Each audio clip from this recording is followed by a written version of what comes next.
Good evening, ladies and gentlemen. This is Jack Douglas.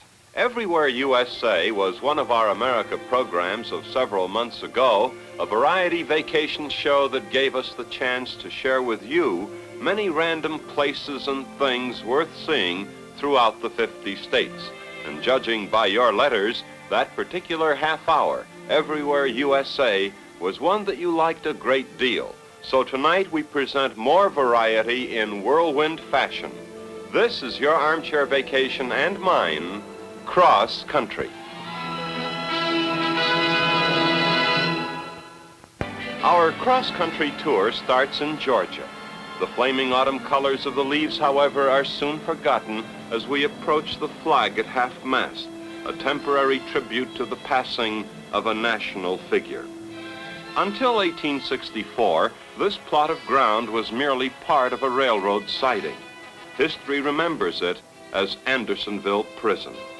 During the war between the states, Andersonville Prison was a stockaded area of 30 or 40 acres, and during 13 months of its existence, as many as 30,000 prisoners were confined in the space of a few city blocks.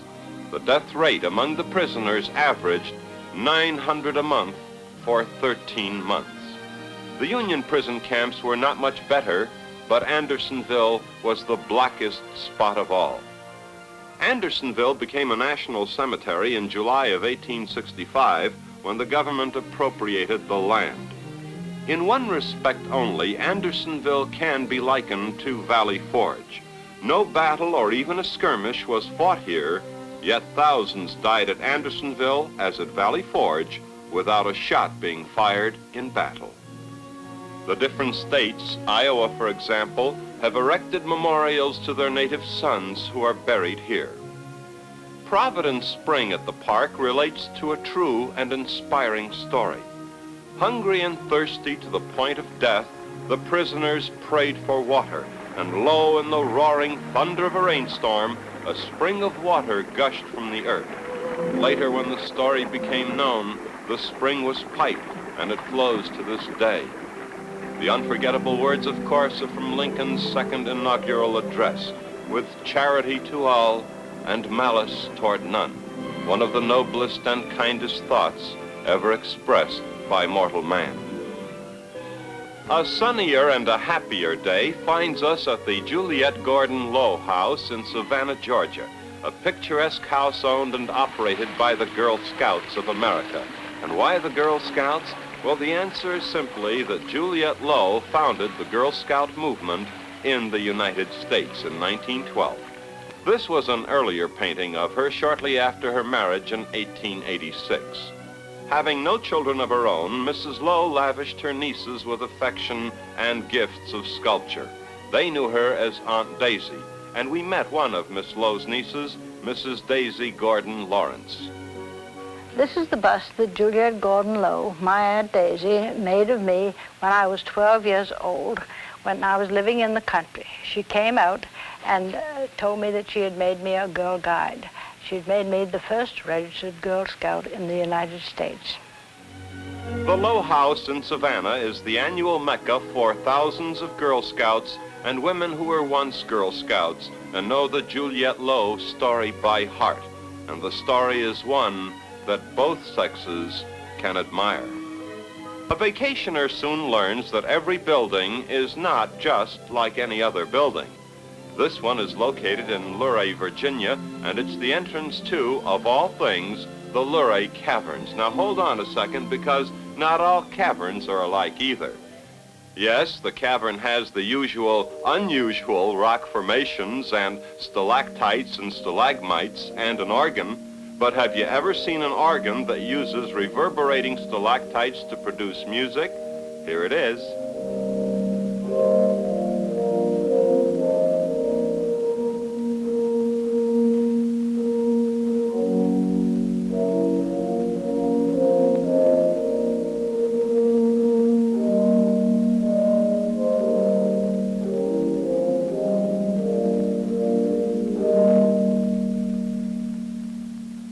Incidentally, this nature-made chamber doesn't muffle the sound, but instead gives it an almost stereophonic quality. Man men and not nature created that civilized wonder known as New York, New York, and we're flying over the city in another man-made miracle, a helicopter. From the air at almost eye level, the Statue of Liberty looks even bigger than we had expected. And you know, no matter how often you visit New York, you discover new things worth seeing. For example, I wonder how many New Yorkers have ever been in, or even know about, the Museum of the City of New York on 103rd Street. Well, inside you can see the original bedroom of John D. Rockefeller. This bedroom was removed intact from the Rockefeller home, shown in this old print on West 54th Street. The bedroom and its furnishings, large and small, are important not only because they date back to Fifth Avenue's Age of Elegance, but because they give an insight into the way of life of a man who, in his time, was the richest human being in the world. See this flashback into the past at the Museum of the City of New York. In a more whimsical mood, let's saunter over to Central Park. Well, apparently it's makeup time, and we watched with mounting curiosity as this young lovely applied a fresh coat of lipstick, and another saw to it that every strand of hair was just so, because how can a gal play touch football without lipstick and a comb? Touch football? Yes, and they play it for keeps. The Broadway Showgirls versus the Playboy Bunnies.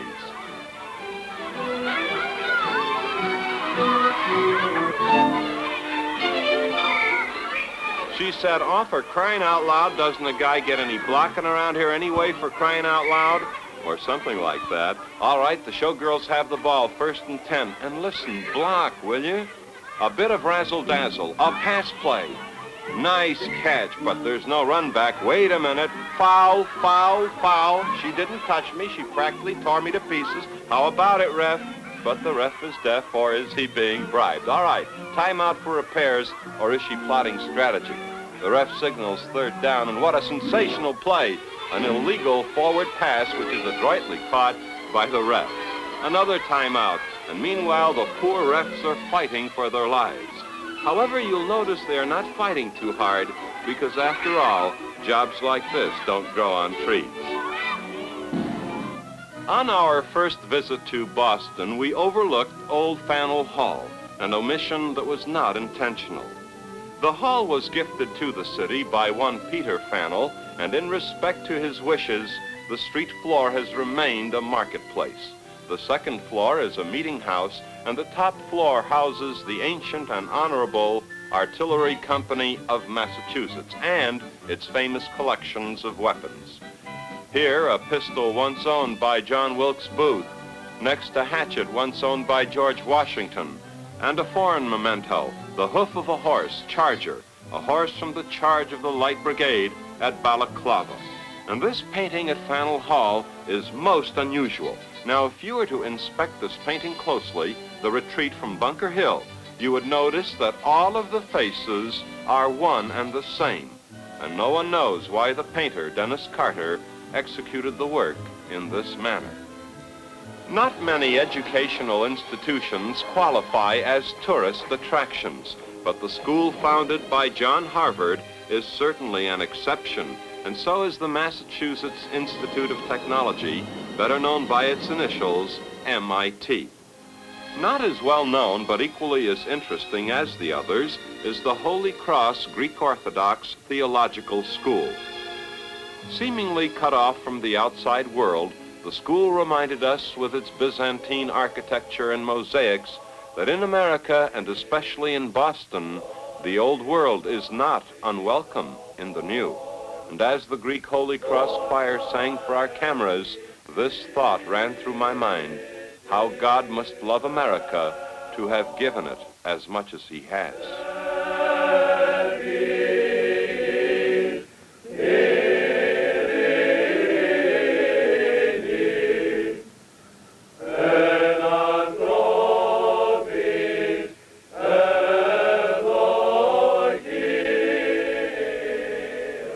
When you're in Philadelphia, go beyond the city limits 10, 20, and even 30 miles, and if you do, you'll discover places like Howard's Barn.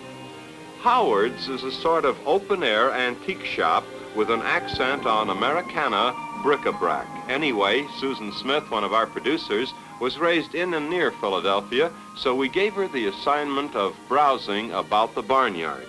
Susie is a very conscientious girl, and she looked at everything and looked and looked and looked. And when she came back home, we asked her, well, did you buy anything? And she said, no, and why not? Well, she said, everything looked so old. That's the way it is when you're in your 20s. The town of New Hope, just 30 miles northeast of Philadelphia's City Hall, is a typical inland resort town. It doesn't have access to the sea, but it does have other interesting attractions, among them a narrow canal which, like the old Chesapeake and Ohio, uses mules to pull commercial barges. But New Hope's #1 claim to fame is the renowned Bucks County Playhouse, one of the most respected summer theaters in the world.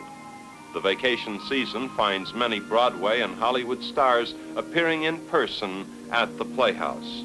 Well, they certainly picked a romantic spot for the theater, overlooking the waterfall and a creek known as Ingham Springs.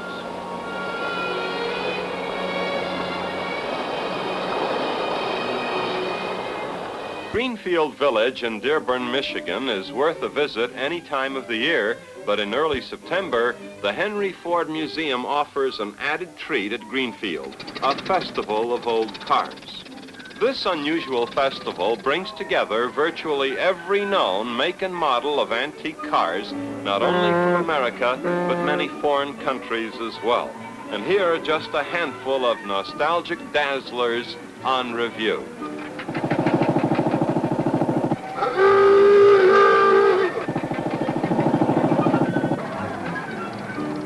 The camera bugs really clicked away when they unloaded this 1902 Panhard, and those plastic covers were used to protect the brass headlamps while the car was in transit. The horn tooting signifies that the drivers are ready, the band strikes up a tune, and the grand parade is underway.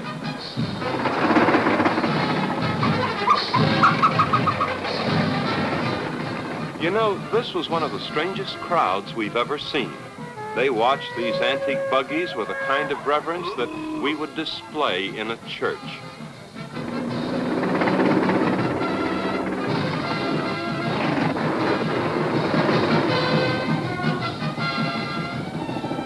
The special events were next, and the mood changed completely. This contest required the participants to rev up, jump aboard, then burst balloons on the way to the finish line.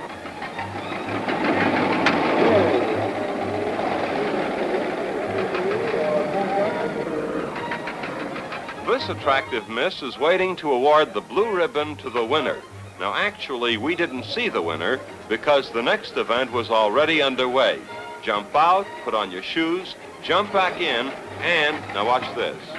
Well, it happens, and you can see it at Greenfield Village in early September. Throughout the western states, from the Black Hills of South Dakota to the Texas Panhandle, dude ranches such as the 4T Guest Ranch, 24 miles from Rapid City, are as numerous as pines in a ponderosa forest. And each year, 1 million or more people spend every precious minute of their 2 weeks vacation at a dude ranch or a working ranch such as the 4T. Now, there must be a reason, so we ask ourselves why. Is it the chance to meet, live with, and become friends with people from all parts of the country who were formerly strangers to each other? Perhaps. Perhaps it's the sight of lush green meadows and tall trees and the poetic murmur of meandering brooks. Perhaps. Perhaps it's an identification with things we've seen on television and in the movies, a ride on the old stagecoach or eggs and bacon in the sizzling pan. Well, perhaps, each to his own. But I think there is something very basic about the appeal of a Western dude ranch. I think it's purely and simply a revolt against too much civilization. The pioneer days in America may have ended half a century ago, but the pioneer spirit will be with us as long as we have places like the 4T in the heart of the Dakotas. The very next night, we were at the Barbary Coast Club in Portland, Oregon, one of the cleanest and nicest gay 90s clubs I've ever seen. And this photo player really goes a way back.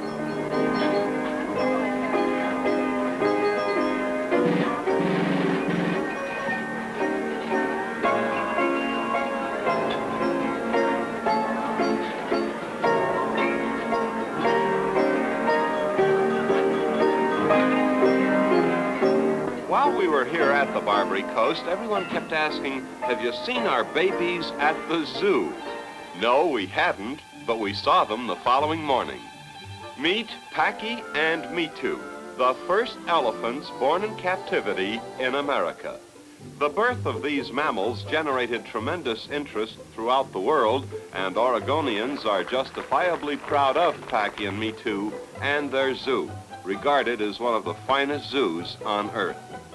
There are many other attractions at the Portland Zoo, which we'll save for a subsequent visit. However, look closely at this picture, and you'll see two other baby elephants, Dino and Hanako. Yes, they were also born in captivity at the zoo about a year after Packy and Me-tu. From Portland, we traveled south to San Francisco to keep a promise to our youngsters, the Steinhart Aquarium. And what an aquarium this is. Now, from these close-ups, it's impossible to visualize the size and the complexity of the overall aquarium. It has more tanks of all sizes and more sections and subdivisions than a department store has counters. And needless to say, its collection of sea life and water reptiles could only be cataloged in a thick book. Here are just a few of the thousands of fascinating creatures at the superb aquarium.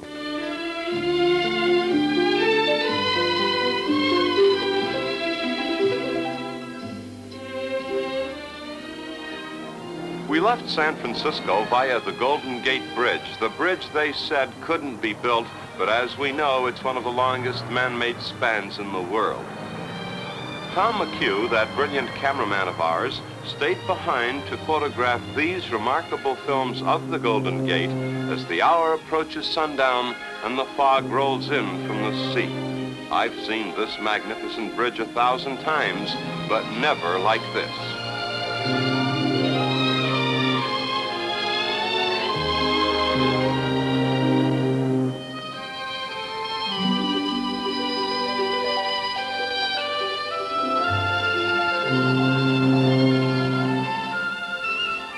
That once you've seen Hawaii, you haven't seen enough.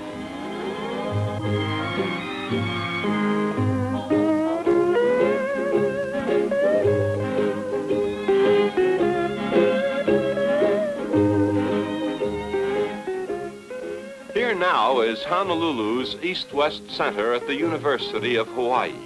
The center was established in 1960 by the government and the university to promote mutual understanding between the peoples of Asia, the Pacific, and the USA.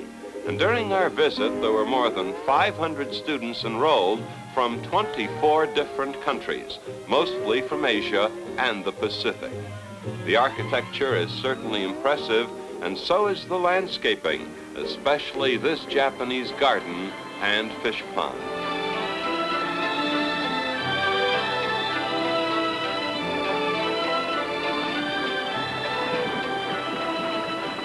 What a spot this is for daydreaming. Well, at the home of Mrs. H. Alexander Walker, we were treated to a tour of a floral garden that equals any in Honolulu.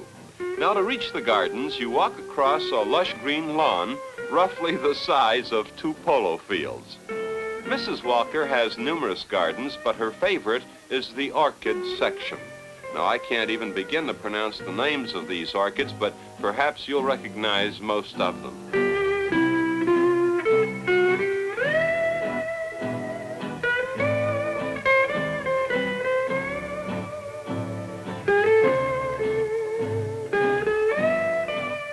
Here, Mrs. Walker's daughter, Ginger, takes us to the blue garden where the blue flowers predominate. And later at the Hawaiian Village flower shop, the owner, Mrs. Frances Thompson, gave us a demonstration on the arranging and care of cut Hawaiian flowers. I have just completed making a loop by folding my tea leaf and using it as a brace for this lower flower. This arrangement I'm working on now is called a Hawaiian bouquet. It's made up of our red ginger, anthurium, and the bird of paradise. The three flowers that bloom 12 months a year and represent our Hawaiian colors. That's our state color, and also taken from the old feather capes and for representing royalty.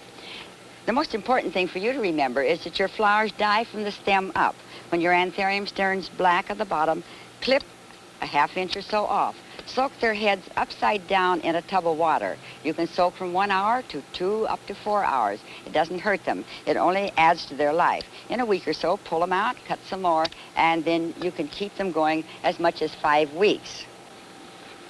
The bird of paradise is one of our most popular flowers. It can have its head soaked in water for 20 minutes or so, and they don't open by themselves. So you have to open the sheath and lift the flowers out. And in that way, you can enjoy all the blooms inside the sheath. In that way, you can enjoy 12 months of the year our island flowers. Thank you, Mrs. Thompson. This shuttle boat at Pearl Harbor has been called the saddest shuttle boat in America. It carries its passengers to the USS Arizona Memorial.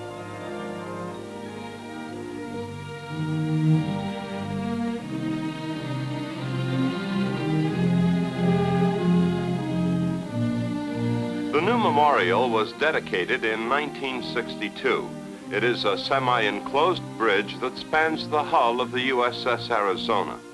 The bridge rests on 2 concrete girders, but does not touch the rusting remains of the proud battleship, the tomb of more than 1,000 officers and men who went down with their ship on that fateful 7th of December, 1941.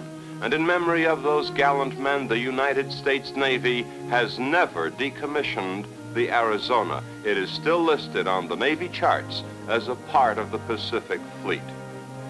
A visit to this memorial is an emotional experience almost without parallel. It is not easy as you look about you to hold back the tears, first tears of sorrow, then anger, but finally of intense pride. For Old Glory still flies above the Arizona, and it'll still be there when you make your pilgrimage to Pearl Harbor on your journey cross-country.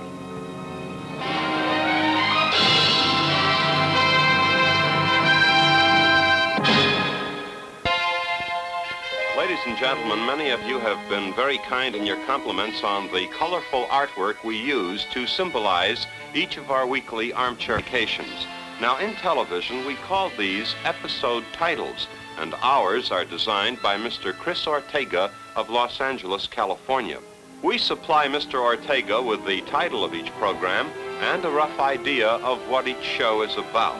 He then takes over and delivers to us the completed illustration, such as these that I've been showing you. Now, until next